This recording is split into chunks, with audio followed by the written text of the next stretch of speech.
That is a great analogy for everything we've been talking about in terms of the right use of power. It's coercive power is the least fruitful, Yeah. as you just described, because it doesn't involve a genuine transformation, like even within myself, especially within myself. Welcome to the In Spirit podcast from Amoris Christi. Join us as we explore current events and all manner of fascinating topics and explore their connections to Christian living. Hello, everyone. It's great to have here with us today Father Jose Lopez again.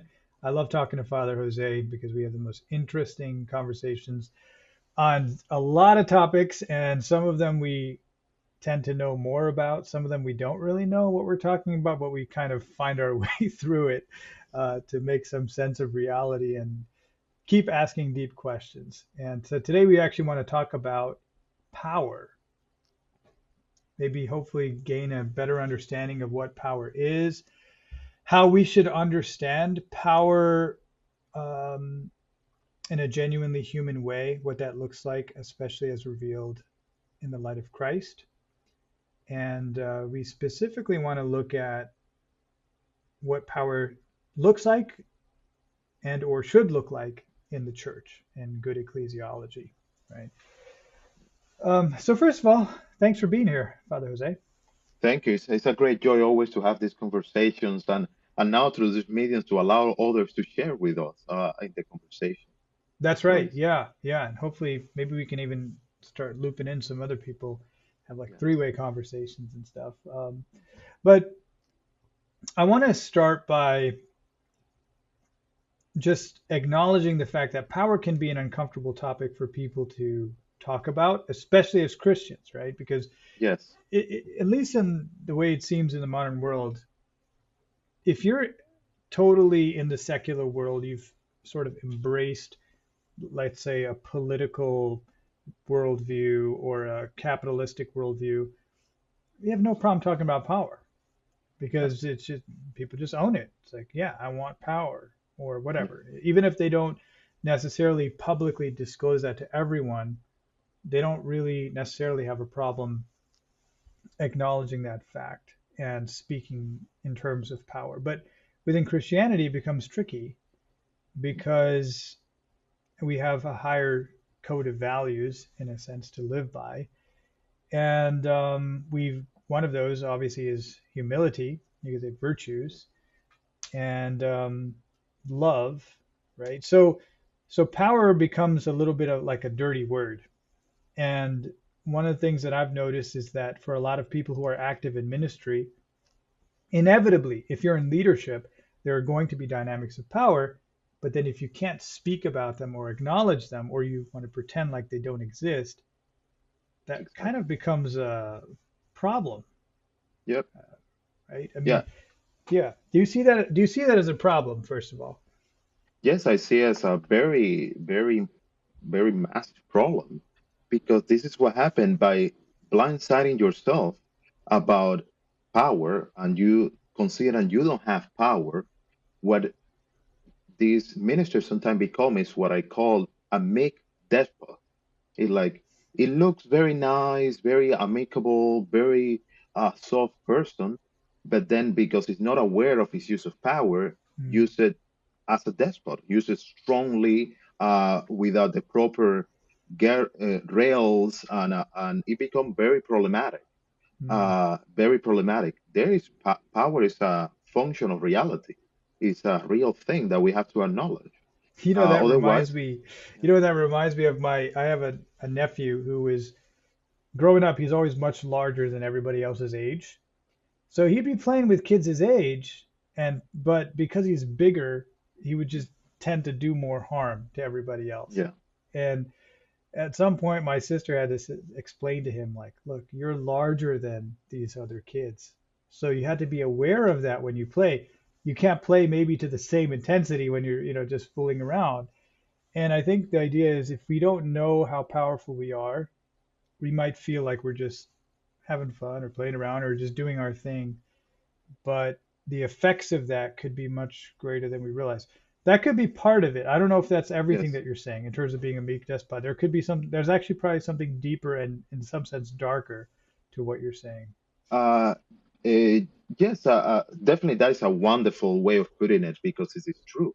It is that is more or less the way we go about when we don't realize our power, or influence on reality, uh, or capacity to put things in motion, potencia, the Hmm. capacity to put things in motion. Hmm. Uh, and uh, and uh, and also like what your mom did to your My nephew, sister. Yeah. your sister, sorry, your sister did to your nephew is basically bring him actually to humility, because Hmm. humility is not about like, oh, I look poor and weak. No, humility is about recognizing who we truly are. Is Hmm. humus, meaning to have your feet planted upon the earth. That is Hmm. what it means. Hmm. Don't be in the clouds, be in this reality. That is at the end the greatest, what humility truly means. Humus, from the word humus in Latin. So a person that is not aware of the effects that they make in reality, the effects that they do to that they have on others, is not truly humble, even though they Hmm. may say like, "Oh, I don't want to use power," and say all these words, and try to be humble by avoiding the question or not acknowledging their own power. Really, they are becoming truly less humble. Hmm. Uh, Yeah. less And humble. I see two things. That's kind of what I was hinting at earlier when I said there's a maybe a deeper and darker dimension to this. Because one could be that you're lacking in humility because you've not acknowledged or you're not aware. In other words, it's a certain kind of lack of self-awareness, a genuine Yes. lack of self-awareness. The other thing that could be in the mix though is like, how do I put this? It's almost like you're divided inside yourself, which to some extent we all are, right? Like Yes. there is a power domination side of me, which is dark and I don't want to acknowledge. So I live, it's kind of like the shadow self, the Jungian Yeah. shadow self there that's unintegrated, this dark, power hungry kind of thing. And then because I'm so ashamed of that, I live in another realm. I pretend to live in another realm where everything is just innocent and soft and cuddly. And I pretend, but what ends up happening though is you become a meek despot because your mannerisms become Mhm. very meek, and sometimes you'll see this like you're so kind, you're so gentle, you don't say anything offensive, you don't.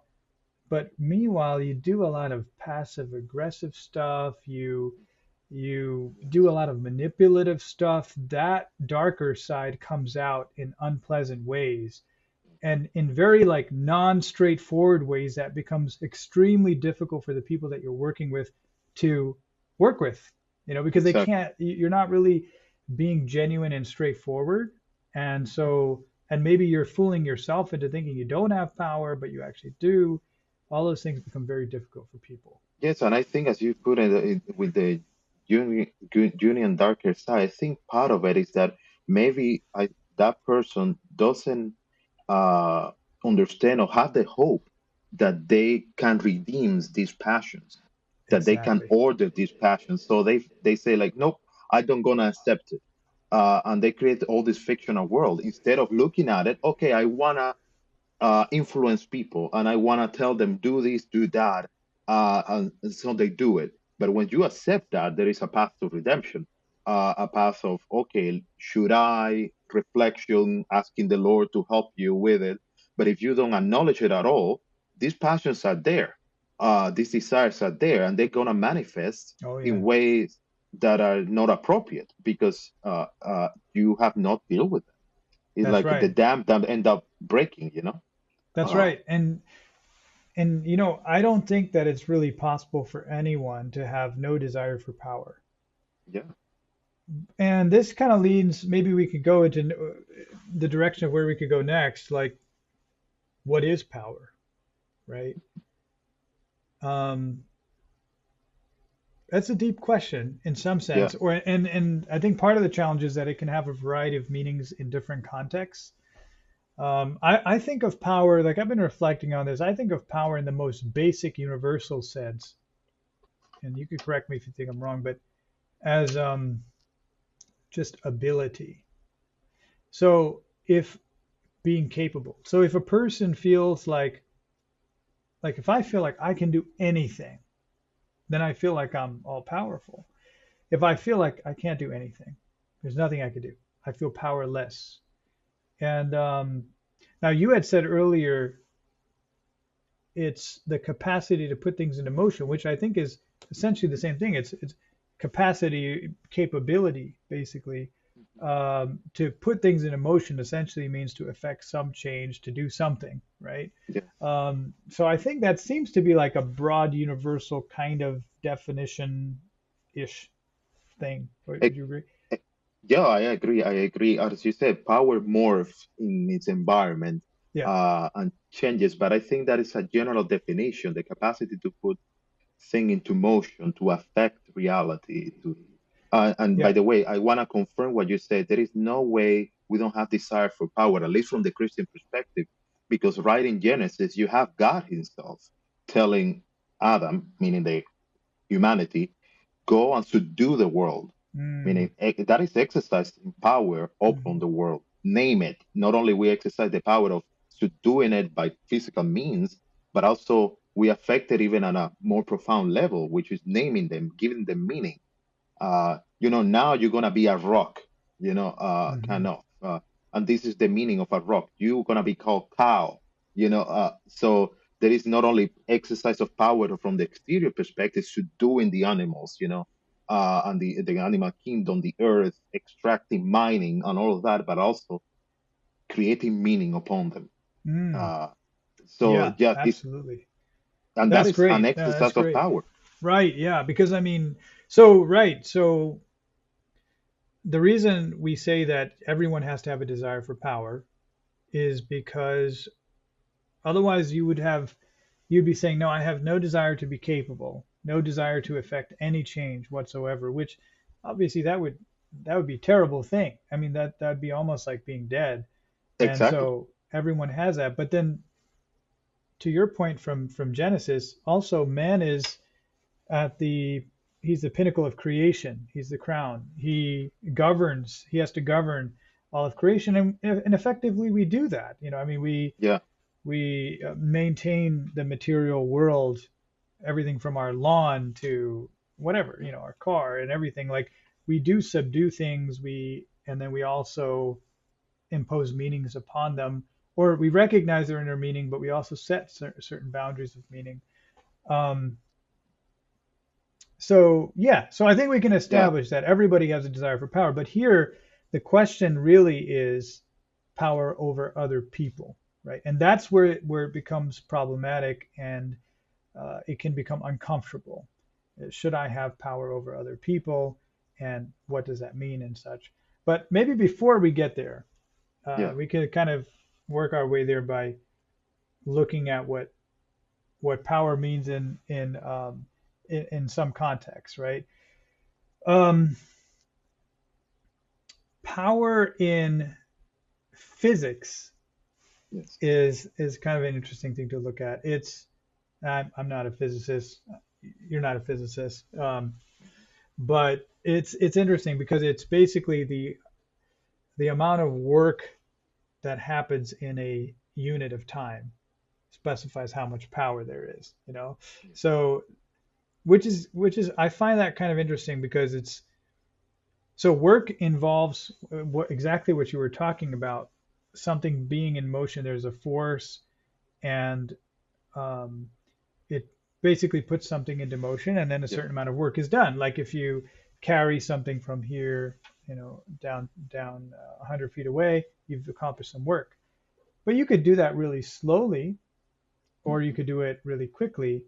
And in the physics definition of power, it has a lot to do with how much time it takes you. Because if you could do that immediately, in a split second, then you must be very powerful. It's very, and there is something kind of intuitive to that, I think, because it's like, if there's something that can slowly chip away at something, and it's like, all right, well, it's doing the change, but it's maybe not very powerful. But if Yeah. something could just bam do something in 1 second, let's think about how much power it has. So that's kind of interesting because that's sort of the way, at least at a basic level. Again, I'm not a physicist, but I think that's kind of the basic way it's used in physics, right? Yes. No, no. I think And that, yeah, that's a core. That's a core of yeah, willpower. yeah. And I think what's interesting is that we don't normally think in terms of time when we think of power, which is something maybe we could come back to a little bit later. But so that's sort of okay. We kind of looked at power in its most universal sense, maybe in a what power looks like in physics, what power looks like in terms of our relation to the material world. Okay, now we finally have to get to the hard one, right? Which is what's power look like in our relationship to other people, right? Yeah. Because yes, um, I can cut down trees and um, build something out of them. I can manipulate the physical matter and exercise power over it. But obviously, I can't do that to another human being, or I ought not to do that to another human being. Another human being is not ever truly subdued Yeah. beneath another, right? So, so Yeah. And let's I open this up. and I think, as you said, like there is a graduation of our power over things. Like a rock do not push back. I mean, the level of pushback of a rock is Mm, very minimal. mm, It's just the material physical thing what push back upon your exercise of power. An animal, also there are different animals, like a rabbit, you can really push him around very quick, very easily. A wolf become a little bit more difficult. So there is a little bit of pushback from them, that is higher than a rock or a tree. And then you come to human beings that have in themselves a real strong a capacity for power, meaning like they push back very strongly because they are a source also of power, which is the will. So when we start talking about human beings, we have to talk about them in a different way because they are a source of power. There is an emanation from within them, from their interiority, which is the will, that an intellect that push out. So there is so much suppression that you can do. You cannot suppress them completely. So when it comes to human beings, the question is changes in between the like how much I can impose myself on this to something new, something that appears new, which is like, can I make this source of power coincide with my desires?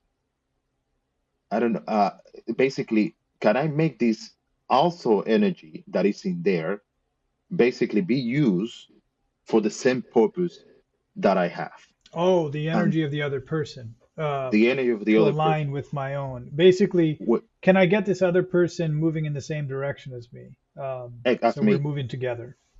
So we are moving together. So this is a new factor that you don't see in the lower scale. You will never really be able completely to align the will of a lower animal to you. I mean, you can Hmm. train them and kind of coerce them through food and all of that, but it's not the same. So this is So interesting, right? Because I think there are two ways of approaching the problem that you initially pointed out, which is that human beings are in fact very difficult to subdue because in some sense we have like an indomitable will.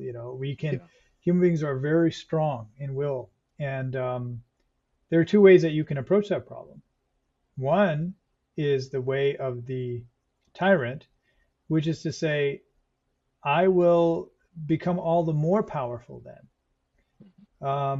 It's actually what happens, in the Bible with Solomon's son, Rehoboam, right? The the people say, look, your father imposed heavy taxes on us. He put us through a lot of forced labor. So just be kind to us, and we'll treat you well. We'll be loyal subjects to you.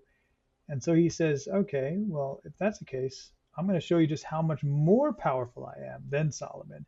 I'm actually going to suppress you even more, subdue you even more. And so that's one way of approaching that. It's like, oh, you guys want to be difficult to manage? Maybe parents with kids, right? Oh, you guys want to be difficult? Well, I'm going to show you just how powerful I am over you. Teachers with students, etc., right? The other way, though, is what you just described, which is that maybe I should recognize in that difficulty of subduing other human beings that there's something fundamentally different about a human being, that it's not a human being is not meant to be just coerced, Yeah. but co-opted, Yeah. so that I can convince you, if what I say has merit, if the direction I'm going in is in fact a good direction, that I can co-opt you, and then we can actually move in that direction together. Yeah, that's interesting. Exactly. And I think that is the two form of power that we exercise in society, in any social place. And so the first one is raw power, kinetical, Mm, uh, upon the other person, deprivation of resources. Uh, uh, that is the coercive power is that the government sometimes exercise upon their subjects. And the other one, as you said, is the co-opted or cooperation power, in which then another beautiful things emerge, which is the prophetic. I call it the prophetic use of power. mhm. Meaning, it's like uh, how this coercion not coercion, sorry, the co-opted or cooperation happen is by showing the other person some prophetic vision. Listen, if you join with me in chopping down the tree and making them wood, we can build a house and now rain will not affect us. Something like that. You see, you present to the person a prophetic vision of the future that is better, more beautiful than the one they are living right now. So they use their intrinsic power in cooperation with yours to make it happen. Mm. Uh, uh, and that is I would say, is the most appropriate use uh, of power. But the interesting thing is that when you use it that way, well, your power is exercised, meaning your capacity to craft this vision and to move people toward doing what you say is an exercise of power. Is soft. Is not Yes. in position. It actually make us feel good about it, and to the point that sometimes it's not seen as an exercise of power, but it Mm. is. Mm. It's just that it actually correspond with our nature, correspond with the way we are geared. Uh, it seems that we were made to cooperate for the creation of higher complexities, higher things, and therefore we don't necessarily feel it as if it's power, but it is. Yeah, so Actually, it's the highest form. that's right. So that's a good distinction to make, and I think you mentioned soft power, and I think that's generally acknowledged as sort of the standard terminology for that difference. You also call it prophetic power, but there's hard power, which is essentially coercion, either through physical force or it could be through deprivation of some kind. Um, other means too, possibly. I mean, obviously, there's going to be some that are difficult to determine exactly which one it falls under. But then there's soft power, which has more to do with persuasion. And it seems to me like you called it prophetic because I think there is a truth dimension to that power, right? Exactly. I'm presenting some truth to you, some vision to you in some ways, and then you recognize that and you freely choose it in a truly human act, right? Like you in your Exactly. freedom, you choose it, and you pointed out something really important, which is then you're the true. I think you called it intrinsic power, the full capacity that you have as a creative human person, the image and likeness of God, now comes to the Yeah. service of that now, which can Ex- never happen under coercion. No. You will never get that under coercion, No. right? Which is very interesting that we determine soft power and strong or rough power, but in reality, the highest form of power, the most powerful one, is this supposed soft power. Because as you pointed out, now the full dynamism of the person is involved in this. They are putting their whole self in this activity, while the other one, the coercive side, not the will of one person is here and the will of the other one is suppressing it. So this one, the suppressor, is losing half of their power, or who knows how much, Mm. in suppressing the other will. While the other will, you can make the move that way, but also it's pushing outwards. It's trying to Yeah, suppress the other one. So at that's a the end, great the point. total power of the system is very low. That's a great point. Yeah, Yeah, because they're basically moving in opposite direction, so much energy is wasted, right? Like exactly. even like right now with all of the countries at war with each other, just look at how much power, raw Hmm. energy, and of course human life and money and resources are wasted. Yeah. That's part of the difficulty with conflict, right? There's a great amount of waste that happens with conflict. Whereas if two forces are moving in the same direction, you get double the power. Um, Yeah, imagine like I imagine like if we were not doing those many wars, let's say since modernity, probably we would be in Mars by now. If all our yeah, yeah, capacity would be involved in a common goal instead of, or at least we would have eradicated poverty or something. right, But no, we right. waste a lot of our energy in coercion, in suppression. And I think it's a lack of truth, as you pointed at the beginning, if a lack of acknowledgement that when it comes to the human reality, there is another calculation that needs to be done. Humans are not rocks, they are not trees. There is a new dynamic that has to be involved. And at the end, that's why democracy in have won because in the democratic system there is an acknowledgement like okay human beings are not objects. Hmm. There is an interiority there is a source of power there and autonomy that needs to be put into the equation into the account and we use that uh, but sadly some people are afraid of that, you know. The Right, despot right, at the end is the most afraid person. right, right. Yeah. So now sometimes you can find yourself in a situation where someone has power over you, and that can be uncomfortable, right? Yeah. Especially if it's not obviously not the kind of soft power that you're talking about, but the coercive power. You can feel that sometimes, and you can maybe feel that for those who are working, they might feel that in their workplace with their managers. Mhm. You maybe can feel that in the church. Certainly, people feel that way sometimes.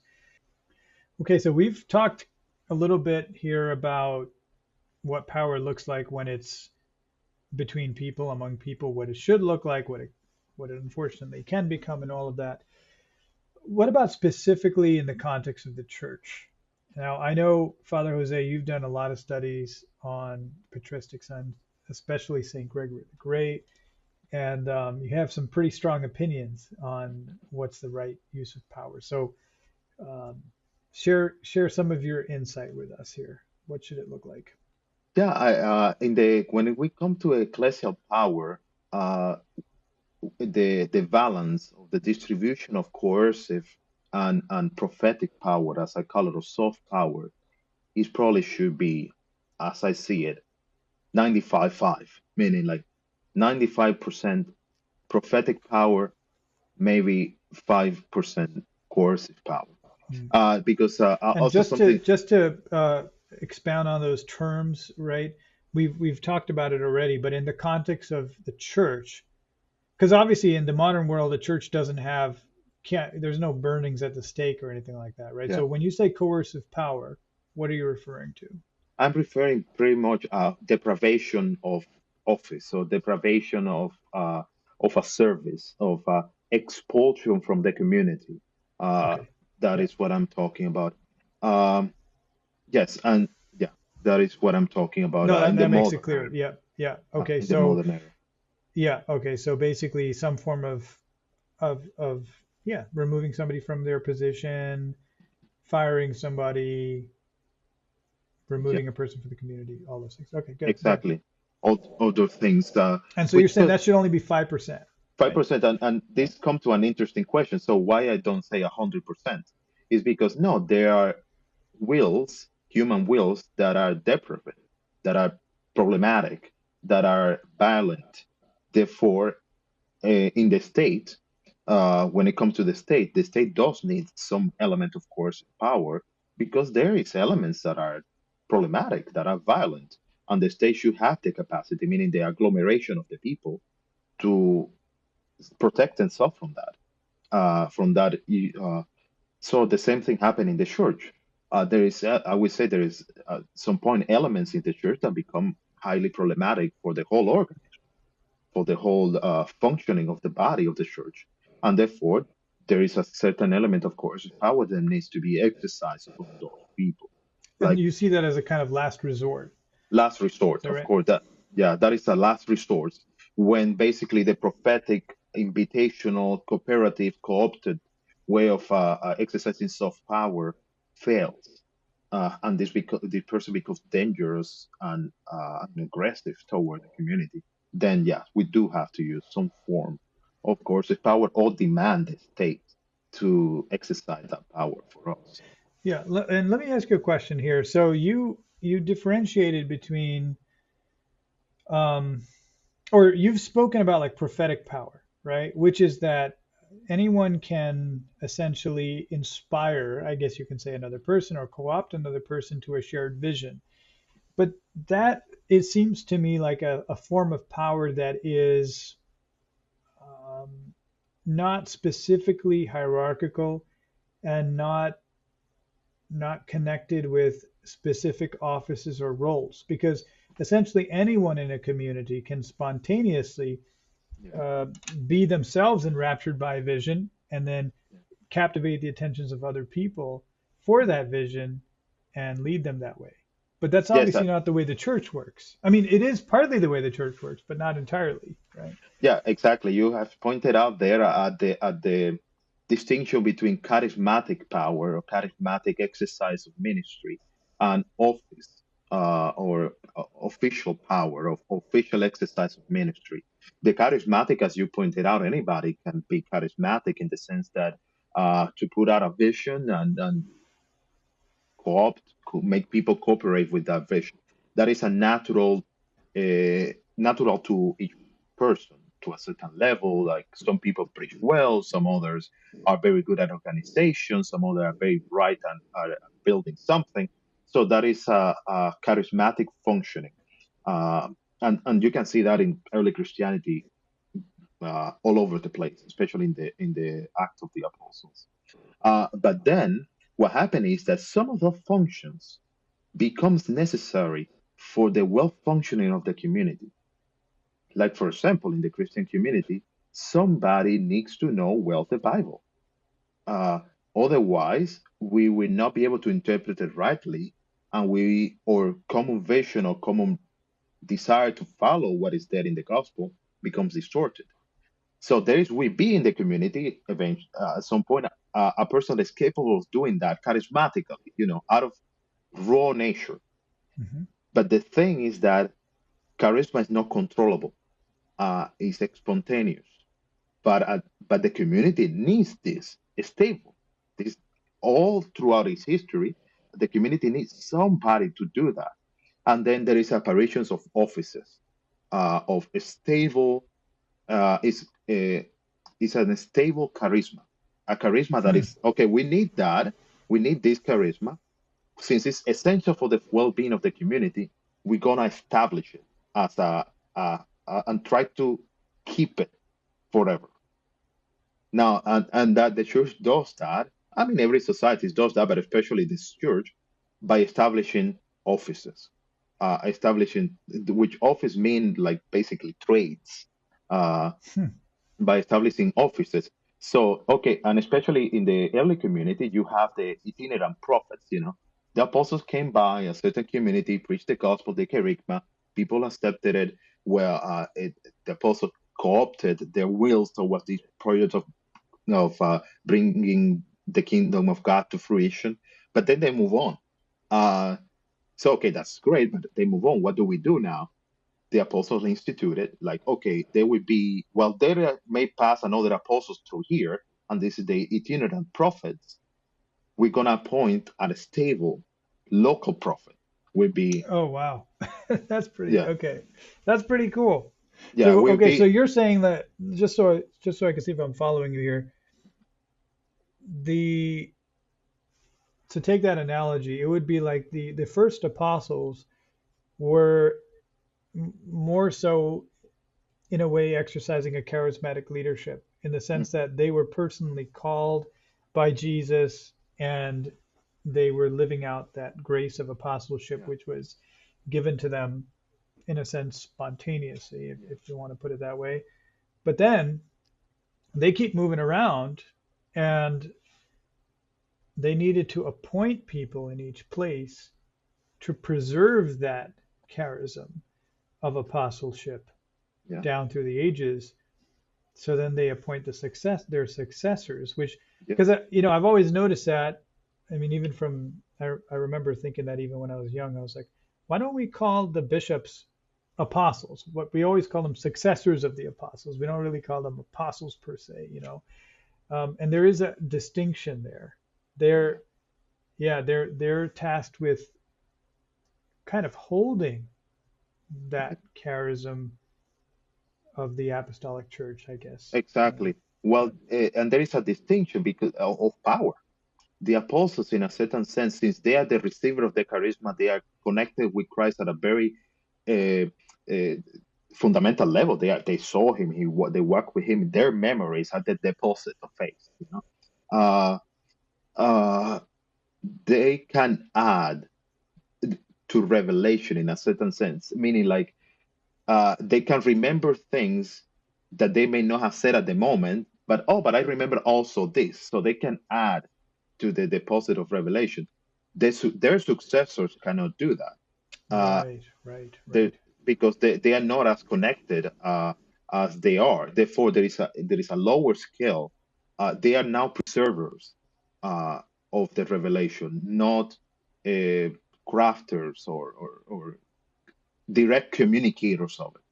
Hmm. Uh, I don't yeah, know if this is too difficult of a question to ask, but do you think that's a universal characteristic of all offices that, as opposed to charisms, like where charismatic powers are generally more on the creative front and offices are on the preservation front? I would say that there is a lot to that, yes, because what happened is that office, the community make the judgment. This particular task or function is necessary for us forever. So there is Hmm. an stability on it. It's like for example, let's say a person that brings the water from the well. That is, I don't care about you creating anything. I do need to bring you for you to bring water. Uh, you know, Yeah. so I mean, you can be think about maybe within your sphere of power, what is the best way of bringing the water out. So there is development within the office, but always with the primordial task at hand. Yes, you can No, that's create a great. pump, but No, but that's a don't great go point. and do something else. You know? Right. And if we think about that in the ecclesial context, like you think about a priest, right? Oh, people might, it's nice to have a priest who has different gifts and maybe who can preach really well, whatever the case is, different gifts. But at the end of the day, he has an office to fulfill. Like the people want to make to what's in a way the greatest neglect that a priest can do is if he fails to make the sacraments available Yeah, to the people of God yeah, when they need it, whether that's yeah, anointing of the sick, whether that's confession. Like if you go to a parish, there's no confession offered. It's a terrible thing yes. because it's Which is like, yeah. this lead me maybe a little bit parenthesis here to something that I complain about a lot. That is the notion that as a church, as a whole of the church, we have to understand the fact that the priest does the sacraments within a day, he has fulfilled He saw his whole office by what he's instituted, and he deserves his payment and his food. He doesn't have to do anything else. It doesn't have to do anything. The fact that he makes available that to the community is sufficient, is already is honorable. You don't have to justify your job meaning justify your existence any longer. You are already justify what you are by offering the sacraments. The problem is that when you have a crisis of faith in which the sacraments are seen as magic or something superficial, then we, the priests and the people, try to find exterior justification for our existence, and that is just Like a what? lack of, Like what? like, teaching, or like, now I have to uh, administer, and send emails, and raise $1 million, uh, you know, Mm. because we have lost the understanding, the faith, that the sacraments are something that, as a Christian community, we have determined deserve an office. Meaning, Mm. an office means we pay for it, we maintain it, and we keep it stable throughout time. Uh, That's interesting. And you know what's funny is I think most people, I don't know, maybe this is just an unfounded generalization that I'm making, but I feel like most of the faithful, they want their priest to be primarily someone who fulfills that office, the sacramental office, who is available to them. And I mean it's not just in a very reductionist way. I'm not saying you just give absolutions, not like that. Of course, with confession also comes counsel, giving counsel to yeah, people, being with anointing of the sick, being with and present to the sick, being present to the suffering. In that holistic sense, that sacramental care is probably what people want from their priest exactly. more than the professional or the administrator, the great administrator, the great fundraiser. So it's kind of interesting that maybe part of that is our Americanism. Exactly, or an I don't know, Americanism, the enterprising, priest, I guess. I don't know, but that's another question, I guess. which, But again, it doesn't yeah, mean that you don't do so other things, right, but you right. have to put it into context. In context, because Uh, there is a role of governance too, I suppose. There, but so with this idea of office that you're describing, which is actually very beautiful, because especially in the context of the church, in fact, in the context of the church more than anywhere else, I would say, because of the sacred deposit of faith. That's exactly. what we have. The church has been entrusted with something that has to be preserved, and not in an archaic way, preserved as though it's history, but in a living way, right? So that it's actually alive and present today, those mysteries of faith. Um, so the church's offices are the most important offices in the world because Yeah, they preserve the deposit of faith and make it relevant in every age. Um, where, how does that connect with power? The idea of an office and power. yes, because these offices are endowed with powers. Because in order to fulfill them, you need powers. You need to be able to put things into motion. Like, for example, the easiest one is, like, in order to preserve the deposit of faith, you need the power to confer these offices. You need the power to push it forward in time, and that's the sacrament of ordination. The power of that the bishop has to basically transmit, not only uh, uh, through word, but also through sacramental. So the power to transmit through sacramental power to confess the sacraments. So these offices are endowed with certain powers, but the office is what holds the power. The office is what makes the power make sense, not the other way around. Which, for the longest time, I think, starting with the Middle Ages, we have been understanding sacramentals, and especially the sacrament of order, not through its office, through the role it plays, through this essential task that the Christian community needs, but through its raw power. Instead of thinking like, who is the priest? The priest is the person that makes the sacraments available. Therefore, he has the power to confer the sacraments. The medieval, what they do is that the priest is the guy that have the power to make the sacraments. I know it's a little bit slow, Mm. interesting distinction, but then what happened with the medieval is that I can be a priest because I have been imposed the hand. I have the interior transformation, the interior transformation, but I don't gonna exercise my office. I continue to be a priest.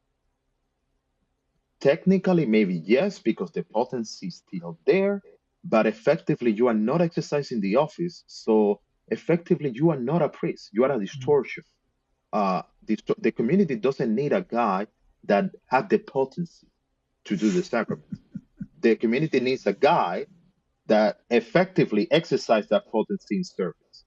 Mm. Uh, but that creates all sorts of distortion. And also, by focusing on power, the priest becomes the center, Yeah. not the bishop, not the deacons. The bishop, and the deacon become kind of irrelevant. Uh, Yeah, and also women, because and women, yeah, basically when you think about ordination in terms of just raw power, I guess in the way that you put it, then it becomes a question, well, why can't I have that power?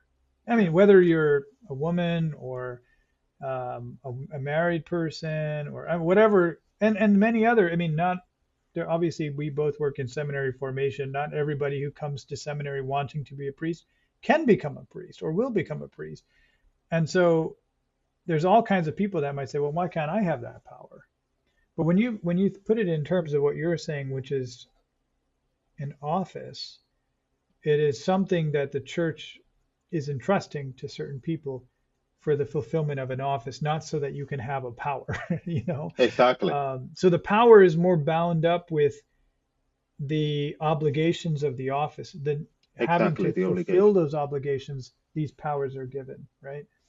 Yeah, exactly, that's beautiful. Now, there's so not just with I don't want to just stay stuck in clergy, right? Because let's think of the whole church, including clergy. Um, Certain powers are supernatural, I guess you can say, for maybe lack of a better word. There's probably a better way I could say it, but like confecting the Eucharist or whatever, absolving sins. But there's also a more natural dimension to power that is part of the offices of the church. For example, whether you're a priest or you're a lay person, a faithful lay faithful member of a diocese, if the bishop says something, yes, certain things, like for example, we need to close down this parish, or I don't know, whatever the case is, then he has the power to do so, yes, right? So I would like to maybe turn our focus more to that natural dimension of power and how it ought to be exercised in the church. You've already said that you believe it should be 95% soft power, so to speak, yeah, and 5% hard power. But is there anything else you could say in terms of what's the right way that natural power should be exercised? yes. And by natural power, I mean power over other people. Yes, more or less governance or something Yeah, like that. right. Yeah. So the our tradition actually gives us the answer. The tradition of the church has always been synodal, which is what the Pope is talking about. And synodal, what it means is that uh, there is a process of deliberation at different levels, which determines uh, not in isolation, which determine uh, what is the appropriate way forward in our current conditions. Uh, in our current conditions. And that is established in our structure of the church, even though we don't take care of it, or meaning like we don't put it as we don't give it the importance that it has. But uh, in canon law says that all parishes, one of the our smallest structures, have to have parish councils. What is a parish council? It's a synod. It's a synod in which there is a process of deliberation of an vision crafting and recognition of what are the necessary tasks and things that we need to do to fulfill our primordial role, the role of the whole church, which is the promotion and of the gospel. Go to all the world, baptizing in the name of the Father. and of the Son, of the Holy Spirit. That is the canonical mission, how we call it. Is the mission of the whole church at all levels, Mm. from the highest hierarchy of the Pope towards the most simple layperson, toward the children. That is the mission of all. The only thing that we have different structures within that mission that allows us to happen. In the bishop is the maintaining of the deposits of faith uncorrupted. The priest is the more or less a sanctification of the people, and there is and the lay person, the establishment of all of that, and the application of all the gospel mandates, the smaller one, into the whole world, is a transformation of reality. That's Vatican II 101. Yeah. We're all called to mission, to sanctifying the world in proper roles. So the proper use of power, of governance within the church, is not the bishop in isolation. The bishop, right now, sadly, this is what we have. The bishop is surrounded by a court, or by it used to be a court, by a group Curia. of officials, Yeah. a curia, which is not clerical for the most part, meaning, like, for the most part, it's not involved in the confecting of the sacraments, and they make all the decisions Wait, is what do you mean isolated. by that? I mean, most curias are priests. I will say in America there is a lot of lay people in most of these offices. Oh, Uh, okay. Hmm. uh, in most of these Debatable, offices, but okay. I mean, it's debatable. It's Yeah. debatable, but Hmm. at least that's the case. I would say in Miami. Okay. Uh, Okay. so which is normal. It doesn't need, I think it's according to the capacities, and as we Hmm. spoke before, the priest doing the sacraments is already a very dignified thing. Uh, Right. but uh, but what happened is that then you have this body uh, that makes all the decisions on isolation. I mean, they know, and they search, but it's not organically uh, brought up. While the vision Mm. for the proper ecclesiology of ancient times, Pope Francis is saying it now, this synod should not be used one-off, but it should be the way that the church functions, because it's the way that the church has functioned through history, especially at the highest points. This is the structure that have been, that you gather the information necessary of the times. You have uh, preliminary deliberations at the lowest level possible. Uh, that is for us, the parish. What should we do with the lack of faith on the Eucharist for Christians?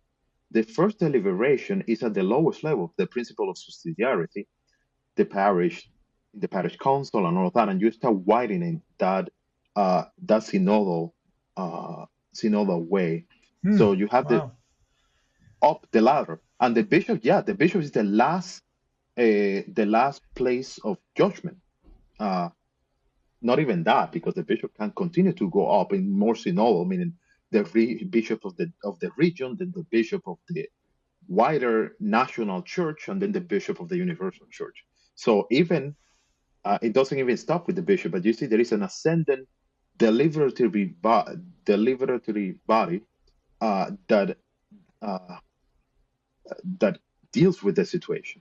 Well, what I find fascinating in what you're saying is that essentially the restoration of a synodal approach is the restoration of the proper use of power within the church. Exactly. Because effectively, the synodal approach is, in the terms that we were using earlier, is the approach of soft power as opposed to hard or coercive power.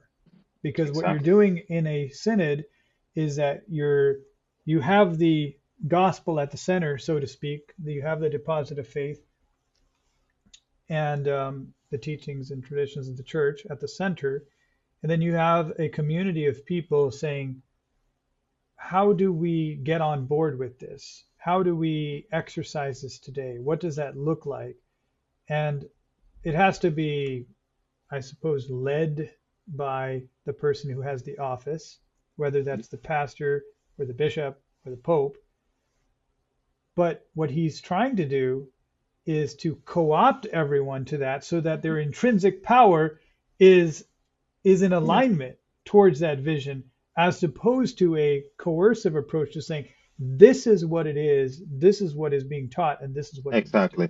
Right? And look at how beautiful and immediate, talking about time and power, right? When you have the synodal way, the people at the bottom already convinced themselves of what they need to do in a certain sense. It goes to a higher judgment, and that higher judgment at the end, what does is confirm, tweak a little bit, but confirm what they already do. So, like, you have all these parishes already got into a consensus what needs to be done. When the bishop confirmed that consensus, it's immediate because the work have been already done. The Mm. you see, talking is as exercise of going back to physics, the time needed to make the, let's say, like the notion of, I don't know, the time needed to do anything becomes very short because already the work have been done below. That's So pretty fascinating. Yeah. Yeah. So basically, you're saying that if you try to use like extrinsic power, then going back to what you said at the very beginning, human beings are going to push back. They gonna don't, push back. we push back when we are forced into things. And that effectively makes your work very slow. Mm, And, there's this idea with in physics in terms of work. If they say if you're pushing against a wall, you push really, really hard for an hour, you still haven't done any work, right? Because there has to be movement for it to be considered work. And so if you think of a priest or a bishop or any other leader um, making some mandate, okay, this shall be done, and you can even push hard to make that the yeah, case. This has to be done. This has to be whatever done within my diocese, within the church. But if there's no movement, or if the movement is very painfully slow, then we would say there isn't really any power. But what you're saying is that even though it can seem like a more involved process, or it is a more involved process, the synodal way, things are actually coming. There's some background work that's being done behind the scenes, I guess you can say, so that when such a mandate is made or given or a declaration is made, it's actually the way it comes into effect is more or less immediate, right? it's more or less immediate, and Mm, also like we are not a social, regular social structure. correct. The church at some point was called the perfect society, which I think we have to explore because Christ set up something that is the closest you can get to perfection in society, but it needs to be explored more. Mm, But the people, again, we are. This is not just democracy. This is, as you put it, discernment of the spirit, discernment of the gospel principle being applied in the world. So we are all always expecting the judgment of the bishop because we believe that there is a prophetic capacity within the bishop, within his office, that through the historical tumbling of reality, uh, the bishop in primordial things. I mean, especially the Pope. Especially the Pope is the primordial. You know, the Pope. Let's use the Pope so to be less. The Pope have this element of infallibility. So if we are percolating all these ideas, mm, we are expecting to grow up the ladder up to the supreme judgment, and we believe that that judgment, once all of this work have been going on, will be fundamental, will be complete. So we don't question it anymore. So we just put it into actions because we have this belief in the action of the Holy Spirit in history. Uh, so it's not just democratic consensus what we are doing. It's democratic thinking, democratic, if you want to call it. yeah, no, it's not. You're right. It's not It's not. democratic It's thinking, not really. democratic. No, And I it's think not. that's the idea with synodal. It's that we are actually we have the deposit of faith already before us. Yeah. It's not a blank slate. No. It's not a free exploration of, hey, let's go whichever way we want, or let's just see what the majority of people want to do, and then that will be our truth. No, it's like we have the truth. It's a question of how we all get on board with that truth in a way that is relevant and applicable for the time period that we live in now, right? Exactly. Which is, it has to be an ongoing process. It's the living tradition of the Yeah. church, And living through, right? and so there is only different levels of judgment, different level of judgment, ascending levels of judgment, in which the higher one is more precise because of charisma, the charisma within a certain office. Right. But the fact that we start doing that, as we said, make that the judgment at the top become, if this process has been done, becomes sort of immediate. Uh, Sort of immediate and also immediate application. Like, for example, let's say the bishop and the clergy application. If we get together, as I know your tradition do, uh, and we debate, I don't know, what is the best way to celebrate liturgies, and we are judging the deposit of faith helped by the gospel. What is the best judgment for our time? And we come to some sort of consensus of what God is calling us to, and then the bishop acknowledge and confirm that consensus. The is immediate because we already kind of arrived there more or less on our own, but we are a little bit Yeah, we kind uncertain. of we did our homework. It's like when students come prepared, they did their reading for class. The way the Yeah, conversation flows is very different. it's very exactly. So in some ways, the synodal approach seems to be that background. Now, I do think that, having said all this, I do think the synodal approach is very much in its infancy. Yeah, Because I don't know that how perfectly it was done everywhere or experienced everywhere and all of that. So there's something to that, and part of it is like we're learning, how do you do this effectively, right? Like, I know one of the concerns as well, we don't want this to just be like a griping session. Everybody yeah, just oh yeah, vents and complains about everything that they want. One of my concerns in general with uh, synodal methodology or listening sessions and such is that certain types of people can tend to dominate the space. They don't, which doesn't necessarily represent the genuine feelings of everyone, and or the genuine, not even just feelings, but the sense of faith of everyone yeah, and all that. Anyway, there's a lot that yeah, has to be worked out. So I just want to say that exactly. maybe our experiences of synodality might have been more or less positive. Mm. Um, but one way or the other, we need to Yes, discover this and like reality. Yeah. everything, every muscle you have to exercise it in order to make it effective Right, right, and right, capable. right, right. But definitely, Yeah. this system of synodality in terms of governance is more effective than the opposite, the top-down, uh, in which you have the resistance of all the wills. And again, coming back to physics, that system of coercion is the weakest system. It Right. not on- The only problem is that it appears as if it's more immediate, but eventually falls apart and is rejected. While the synodal way, the co-opted or com- uh, communal way takes more longer, but it's more binding. That's why what is the most binding things in the church in terms of faith? The universal councils. Hmm. Eventually, they move their way Yeah, that's towards true. Yeah. being really accepted, Right, uh, right. because everybody knows that there was a process of deliberation. The truth emerged on its own through the mingling and association of consciousness and discerning and all that, and we come out with better products, more. Because I mean, even having 1,000 people looking at something, even though they will see at the end more that just one person, and especially in the area of governance, in the area of governance, uh, the scanning of the object becomes more precise because of the different point of views.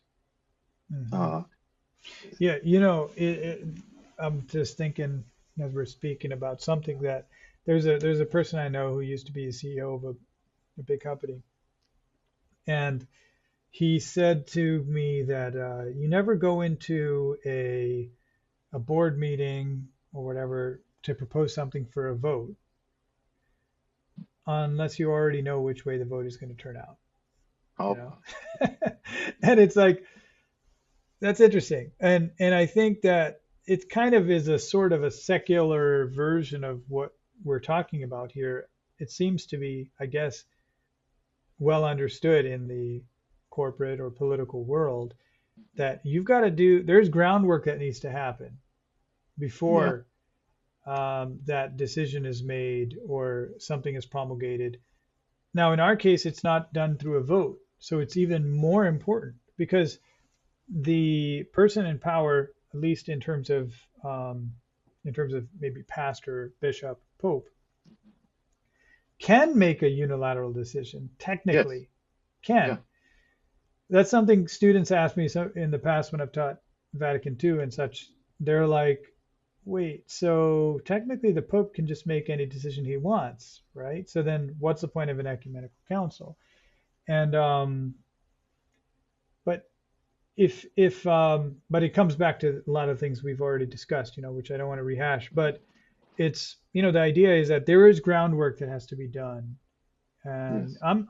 this is very edifying for me too, because I think of some of the leadership roles that I have, and I'm like, well, where have I done that groundwork and where have I not? You know, Exactly. Sometimes in our mind we just think too idealistically, like, okay, we'll just decide on this thing and it'll happen. But that's not how it works. You have to do. There has to be a process by which everybody is co-opted, everybody comes on board with the same Which vision. is super biological in the sense Yeah, that yeah, yeah, you have an intellect and will that can make decision yeah, on their own. But try to say, I'm gonna run every day from now on. You're probably gonna fail if you have yeah, not done it exactly. before. Right, Your right, body will resist you, will not be able to follow your mental ideas. right, It's not capable of doing it. right. So you have to run one day, then leave some time and start creating the virtue Mm. of doing that, not only mentally, the mental virtue, but also the physical virtue. So And so that also with is the great. That is a great analogy for everything we've been talking about in terms of the right use of power. It's coercive power is the least fruitful, yeah, as you just described, because it doesn't involve a genuine transformation, like even within myself, especially within myself. But at the same time, there is a role for power. Like, so if you wanted to get healthier and start doing exercise and running, you need this gentle push, steady push, persuasion almost, that will slowly bring things in line, um, in order for it to actually be effective and meaningful and true, right?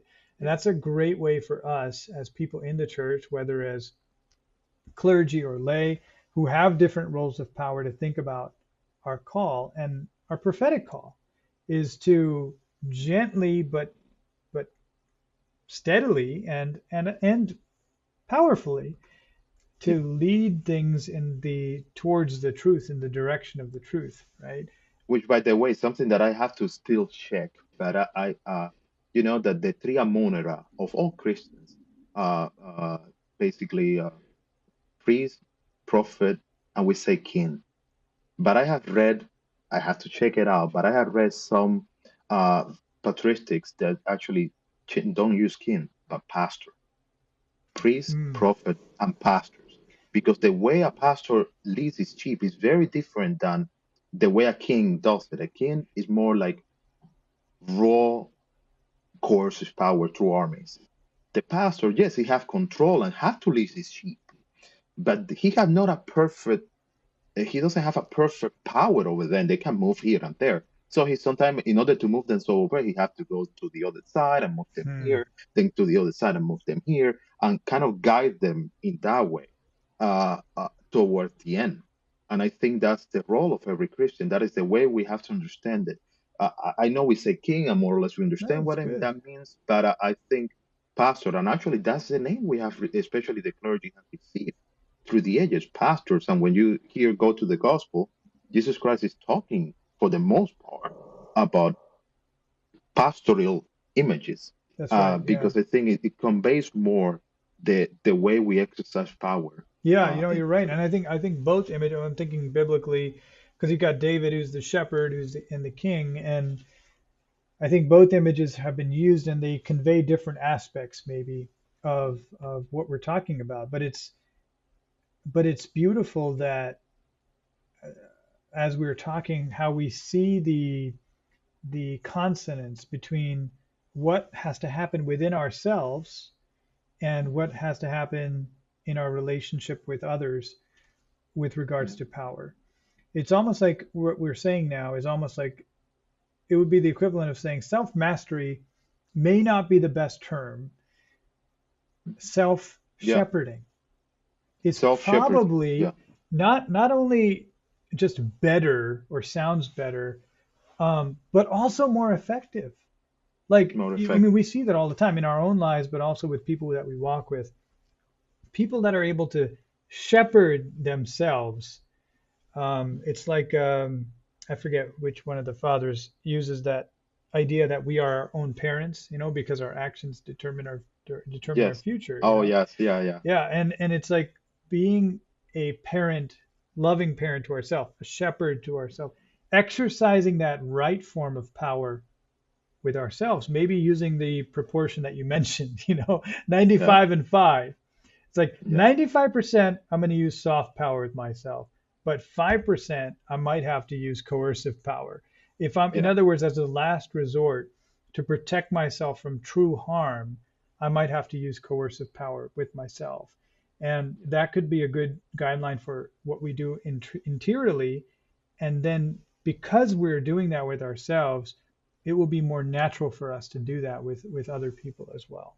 Right. Exactly. I think that is a wonderful summary of what we have talked about. We began from very like low physical understanding of power Yeah, to society to come back to the human person. that's right. At the end, it is the that's why the transformation of the world at the end for Jesus Christ doesn't come from the transformation of structures at the end, but the transformation of the heart that Mm, creates those structures. yes. Uh, so as you well put it, the well use of power at the end comes down how do you self pastor yourself? Mm.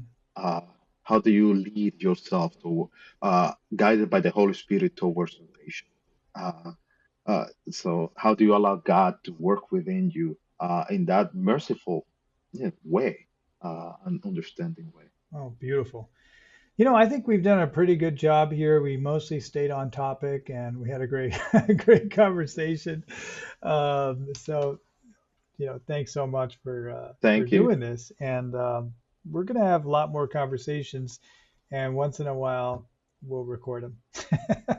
Whenever they're relatively tame and, Same. safe, we'll record them. Yeah. Yes.